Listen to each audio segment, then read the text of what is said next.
What is up, everybody? Welcome back here to the Devy Royale YouTube channel. It's Monday, so you know what that means. We're going over risers and fallers of college football and their Devy value and their player value and just performances that we really like. And we're going to be talking about a running back that's flying up the draft boards in the 2024 class that you should be keeping an eye on. We're also going to look at a faller for the entire season. We're going to be looking at it. Hey, he was once a first or second round draft pick in Devy, and now he's completely off the board. And that is the struggle when you're looking at college football players. So we're going to be diving into that after the intro. Hit that like and subscribe button.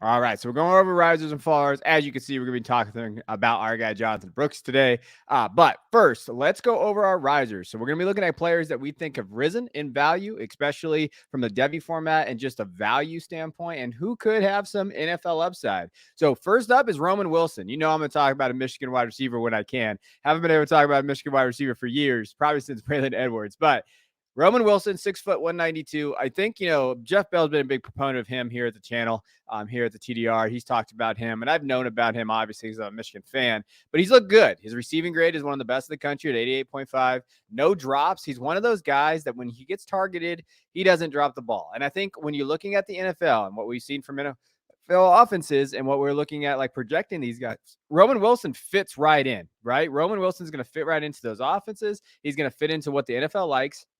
And based on what he has, his slot percentage there, 63.8%. His ADOT, though, is 15.1. So we're looking at very good average depth of target. His ability to kind of make big plays, make people miss an open field, and he doesn't drop the ball. Those are all things that are highlighted. Now, where's he at? I think he's a day 3 guy, right? I still think he's in that category, but we've seen plenty of guys fall into that area that can make guys miss, that create separation, that play in a slot and have fantasy relevance, right? So 22 catches, 382 yards, 8 touchdowns this year. Roman Wilson is a player to watch in terms of rising value of guys that you don't have on a Devy. He's definitely on your waivers, right? If you're in a Devy league, and you don't have waivers. So he's going to be one of those picks you can make in those depleted drafts. Roman Wilson's got to keep an eye on. Next guy I want to talk about, Darius Taylor, Minnesota running back. Now, he hasn't played the last 2 games. He's been injured. But before then, when you look at the numbers this season, 346 yards after contact is fantastic, right? 24 missed tackles for us, sitting at 5'11", 195. He's a beast to take down. He's one of those players that I really, really enjoy watching. And he's a riser, true freshman we're talking about here. Explosive runs, 14. So those are 10 yards or more. 115.5 elusive rating is just fine. That's kind of what you're looking for there. You can see his numbers on the screen. 87 attempts, 532 yards, and 4 touchdowns. He also has some receiving upside. He's in that Minnesota offense that when he gets back on the field, he's going to get volume. He's kind of shot up the depth chart if he's healthy. He, shot up over Zach Evans, some of these other guys that we have liked here. And Darius Taylor definitely is someone to watch, right? So we're thinking of Devy and thinking of NFL draft prospects. I think that he's got to get on the radar now. Now, as far as like where he ranks, I don't know yet in this class, but if a class that is struggling to really, a running back class, especially in this class, that's struggling really to take hold, Darius Taylor's a guy that we got to watch, right? This is a kid like Quinshon Judkins, popped out of nowhere. Oh, now we're going to have some value checks on him. Where is he going in your leagues? Next kid on the list, Jonathan Brooks. And I think that when we talk about a kid that is really, really set himself apart in this class, you have to mention Jonathan Brooks. He's a redshirt sophomore, 6', 207. We talked about it on our live show that we did. Who is better, Jonathan Brooks or Donovan Edwards this season? Well, it's Jonathan Brooks. He's a better runner. I think inside out, his ability to make guys miss at the line of scrimmage. He has twitchiness. He is very, very good. His vision is second to none, really. Like when you watch him play, his ability to find holes and just explode. That's Jonathan Brooks's kind of, A-level game. Now, you see it there too. 463 yards after contact of the 726 yards he's rushed for this season. 37 missed tackles for us. This dude makes the first guy miss. And when you're looking at what translates to the NFL, that's what translates. Make that first guy miss, and then are you explosive? He's got 16 explosive runs this season, 157.10 elusive rating. So we're looking at a guy that's elusive at open field. He makes guys miss. He has his average has been good. He played behind Roschon Johnson and Bijan those first 2 years, so he didn't get a ton of run. But you see his average there this year, 6.7. He's got 6 touchdowns. I actually think he's a hell of a receiver. So when you're thinking of him from a prospect perspective of a 3-down guy, he can be a 3-down guy. I think that he's a pretty good pass blocker as well. Stay on the field. Brooks is a guy to know. Like Brooks is one of these guys that I think I've rated now. I do a big board every week Pro Football guys. I put him in I think my top 24 now. But based on this class and all of the, we have Raheem Sanders not performing. We have Travion Henderson didn't play because he was injured.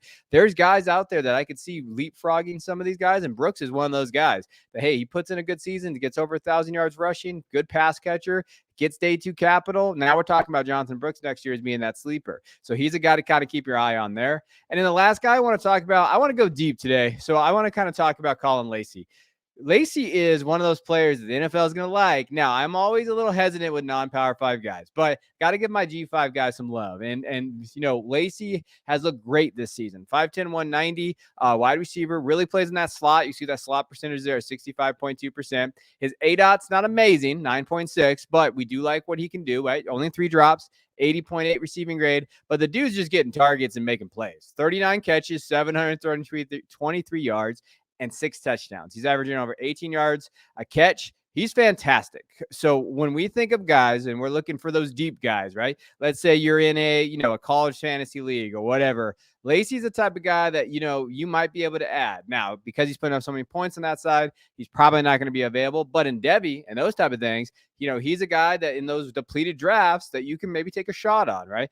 As we transition to what dynasty football looks like and what the NFL is looking like right now, I think guys like Lacey and some of these guys, these Power 5 guys with specific skill sets like his can make a mark in fantasy. And when we're playing in these type of leagues where there's a lot of depleted areas, Lacey's a guy to notice. So I want to give my G5 guy some love, but he's looked good this year and he's put up the receiving yards. I think he's going to get over 1,000 yards. Now, if he comes back, then I'm out because I'm a Jay Stein age discriminatory person. But if he does declare, maybe he goes to the Senior Bowl, and then he gets a little buzz there. So Colin Lacey is someone to kind of keep you guys' eye on. And if you don't know who he is, that's what the point of these things are. Last year I was talking about Jaden Knott, Damian Martinez at this time, and people are like, oh wow, these guys are pretty good running backs. Now we have Colin Lacey. So that's the whole point of these kind of videos. Just give you guys some guys that maybe the regular people aren't talking about. Now, let's talk about fallers. So we're going to talk about one. And in particular, this one hurts a little bit, but it's Ja'Cory Brooks. 5 games this year, 2 catches, 5 yards. That's terrible, right? On a team that desperately needs wide receiver help. It looks like he's been in the doghouse this season a little bit with Saban. Definitely not getting out there, just not getting targeted. 53.4 receiving grade is the worst of his career. He has no drops, but he's just not getting targeted. 14.1 ADOT, when you're looking at, 79% out wide. So he is getting average up the target there, but he's not getting targeted that much. That's why the numbers are skewed. He's been absolutely, abysmal. Like just you think of what Brooks' price was 2 years ago, heading into last year. He was getting drafted 2nd, 3rd round, right? I don't think in the 1st round too much, but that 2nd, 3rd round Devy picks. And now it just looks like a wasted pick. Like, what is Brooks going to be? If anything, Brooks is going to have to transfer, go somewhere else for his senior year and try to recoup some of that value. But it looks like one of those picks in Devy that we just missed on. That's the game. And we're going to have to move on from there. Like, I think Brooks is talented. It just hasn't had it happen, right? And some of these Alabama wide receivers we've consistently seen the last few years, they have not performed. Brooks is one of those guys. And that is the risk with this format, especially when you're trying to figure out, like, hey, who are the sleepers? Who are these can't miss prospects? Alabama is not like that. We did a Devy draft. You can go check it out on the channel. Alabama just doesn't have any players to get drafted. They really don't. Running backs, yes, they'll go target them, but the wide receiver position at Alabama is not one that they go after a lot, especially in Devy. Ja'Cory Brooks is one of the biggest fallers that we've seen in Devy the last few years, notwithstanding the quarterback position. We see a lot of misses at the quarterback position. We don't see a ton of misses at the wide receiver position in college, right? Like Kayshon Boutte is one of those guys that, hey, he had the talent, definitely fell off there. But Ja'Cory Brooks is a big miss for a lot of people out there. And he's someone to note that is a faller right now because he just can't get on the field. He can't get targets. So appreciate you guys tuning in. As always, hit that like and subscribe button. We'll be back. Keep your eye on the channel this week. We got some fun stuff coming.